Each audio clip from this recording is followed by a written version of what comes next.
Selamat pagi pemirsa, Berita Nusantara kembali menyapa Anda pada hari ini. Sejumlah berita aktual akan kami sajikan untuk Anda. Bersama saya Devi Yulia, inilah Berita Nusantara selengkapnya.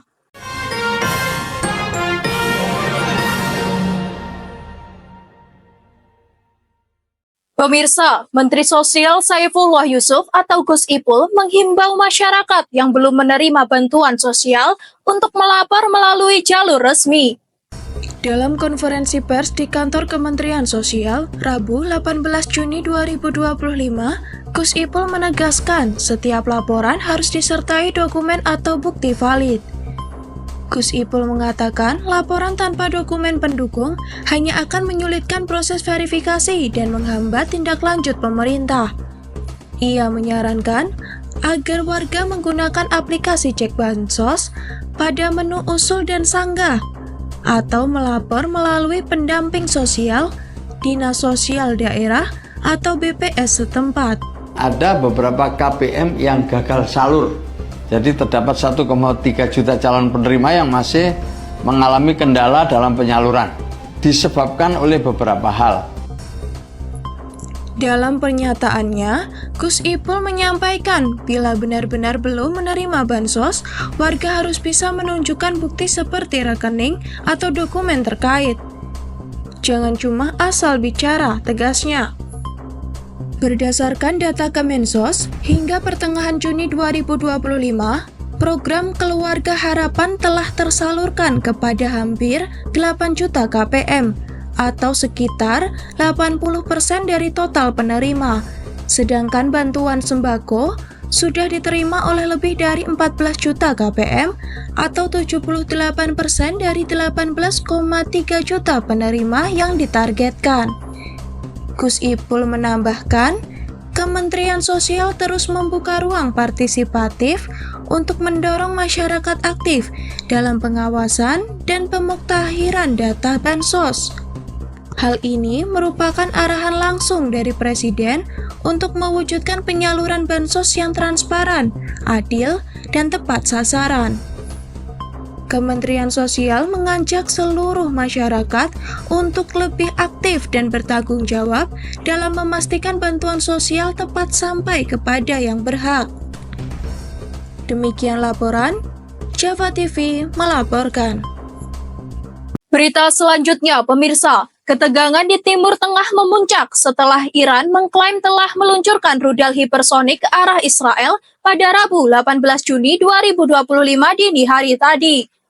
Serangan ini menyulut respon militer besar-besaran termasuk dari Amerika Serikat yang langsung mengerahkan kapal induk ke kawasan. Ketegangan semakin meningkat saat Presiden Amerika Serikat Donald Trump mengeluarkan pernyataan kontroversial melalui platform Truth Social.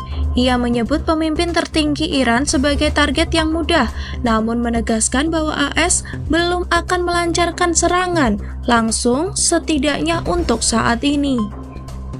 Kapal induk USS Nimitz dan sejumlah pesawat tempur kini bergerak menuju Timur Tengah. Meski belum ada keputusan resmi soal intervensi militer langsung, tekanan terhadap Iran terus meningkat. Di sisi diplomatik, sejumlah negara mulai bergerak untuk mencegah eskalasi lebih lanjut. Mesir, Prancis, Cina, hingga Turki menyuarakan keprihatinan dan menyerukan gencatan senjata. Bahkan Presiden Turki Erdogan menyebut Perdana Menteri Israel Benjamin Netanyahu sebagai ancaman terbesar bagi stabilitas kawasan. Sejak Jumat, lebih dari 200 warga Iran tewas akibat serangan udara Israel. Sementara di pihak Israel, sedikitnya 24 orang dilaporkan meninggal dunia akibat serangan balasan Iran. Dunia kini menanti apakah krisis ini akan berubah menjadi perang terbuka antar negara. Demikian laporan, Java TV melaporkan. Berita selanjutnya, pemirsa, dari Kabupaten Kediri, sebuah pameran temporer yang digelar sebagai bagian dari persiapan pembukaan museum daerah disambut antusias masyarakat. Acara ini tidak hanya menampilkan benda bersejarah, tapi juga mengajak warga mengenal lebih dalam tentang identitas budaya lokal. Berlokasi di pusat kota Kediri, pameran ini berlangsung selama 5 hari, mulai 17 hingga 21 Juni 2025, dan terbuka untuk umum setiap hari dari pukul 9 hingga 16 waktu Indonesia Barat. Pada hari Kamis pagi, meskipun belum dibuka, pengunjung terlihat sudah mengantri di depan area pameran, menunjukkan antusiasme tinggi masyarakat terhadap sejarah dan budaya daerah. Pameran ini menampilkan koleksi sejarah kerajaan Kediri, dokumentasi masa kolonial, serta seni tradisional dan batik khas daerah. Pengunjung diajak menyelami perjalanan panjang Kabupaten Kediri sebagai pusat budaya dan sejarah di masa lalu.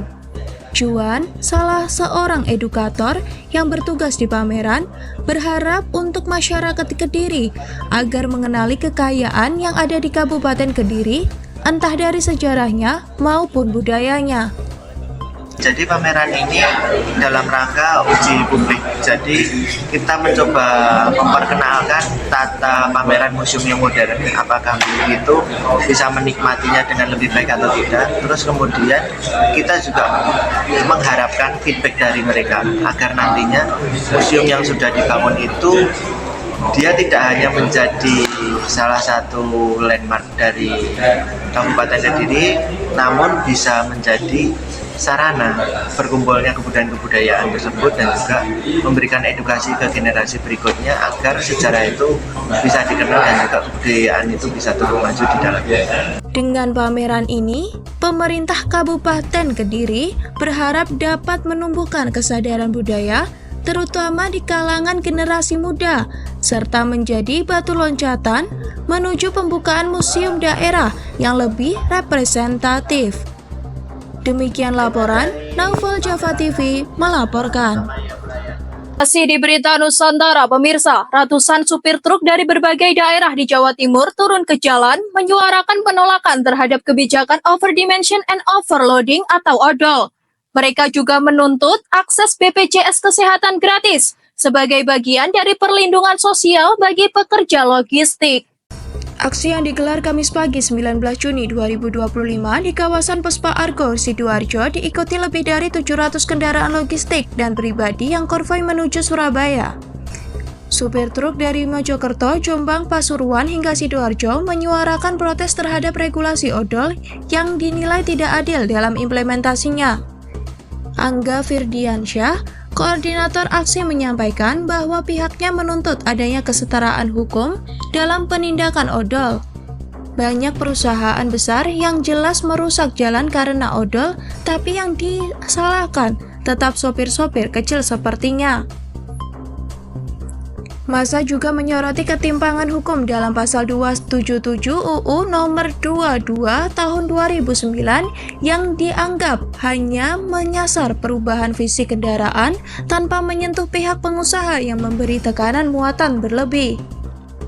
Sopir dari Mojokerto juga menyampaikan bahwa pekerja sektor penting logistik negara ini jalan karena pihaknya. Tapi BPJS harus bayar sendiri. Lalu bagaimana kalau sakit, siapa yang akan tanggung?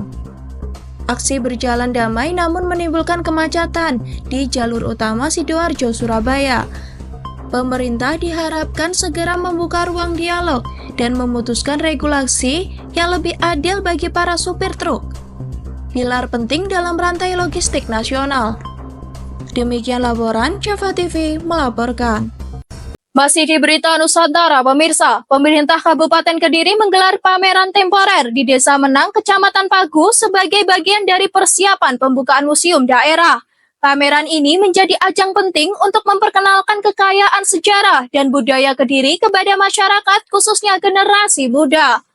Berlokasi di Jalan Totok Kerot, pameran temporer ini berlangsung dari tanggal 17 hingga 21 Juni 2025 dan dibuka setiap hari mulai pukul 9 pagi hingga 4 sore.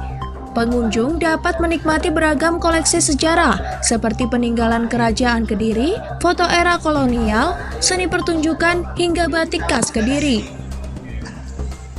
Juan, edukator pameran, berharap masyarakat Kediri agar mengenali kekayaan yang ada di Kabupaten Kediri, entah dari sejarahnya maupun budayanya. Juan juga menekankan bahwa kebangkitan budaya dan pendidikan nasional harus dimulai dari kesadaran lokal akan jati diri dan warisan sejarahnya sendiri.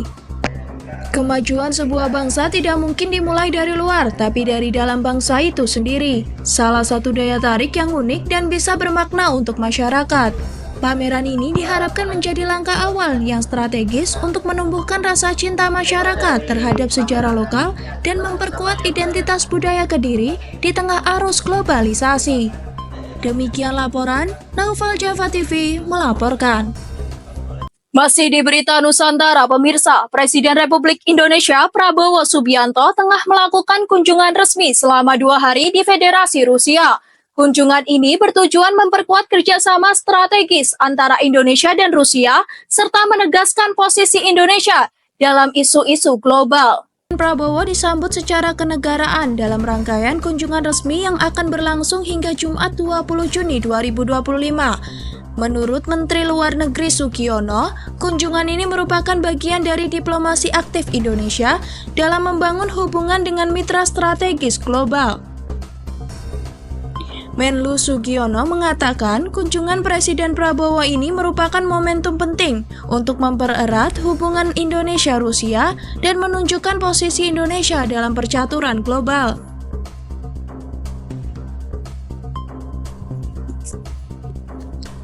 Agenda utama kunjungan ini adalah pertemuan bilateral dengan Presiden Rusia Vladimir Putin di Istana Konstantinovsky. Sebelumnya, Presiden Prabowo dijadwalkan melakukan prosesi peletakan karangan bunga di makam pahlawan sebagai simbol penghormatan terhadap sejarah perjuangan rakyat Rusia. Pada hari kedua kunjungan, Presiden Prabowo akan hadir sebagai pembicara utama dalam sesi pleno St. Petersburg International Economic Forum atau SPIEF 2025. Forum ekonomi tahunan ini mempertemukan para pemimpin dunia, tokoh bisnis global, dan pelaku industri lintas kawasan. Menlu Sugiono mengatakan Bapak Presiden akan menyampaikan pandangan Indonesia terhadap situasi ekonomi global dan kerjasama strategis lintas kawasan. Sidang pleno St. Petersburg International Economic Forum 2025 yang merupakan pamungkas dari rangkaian kunjungan kenegaraan Presiden ke Rusia. Saya kira itu saja yang bisa saya sampaikan terkait dengan agenda kenegaraan Bapak Presiden di Rusia ini. Semoga semuanya berjalan lancar dan mungkin besok rekan-rekan sekalian bisa mendapatkan detail dari hasil-hasil pertemuan dan pembicaraan yang juga akan disampaikan kepada pers secara terbuka. SPIEF 2025 menjadi panggung penting bagi Indonesia untuk menunjukkan peran aktif dalam stabilitas kawasan serta memperluas peluang kerja sama ekonomi dan geopolitik dengan berbagai negara mitra. Demikian laporan, Java TV melaporkan. Baik pemirsa, informasi tadi sekaligus menjadi penutup perjumpaan kita hari ini. Saya Devi Yulia dan segenap tim redaksi yang bertugas pamit undur diri. Selamat pagi, salam berita Nusantara.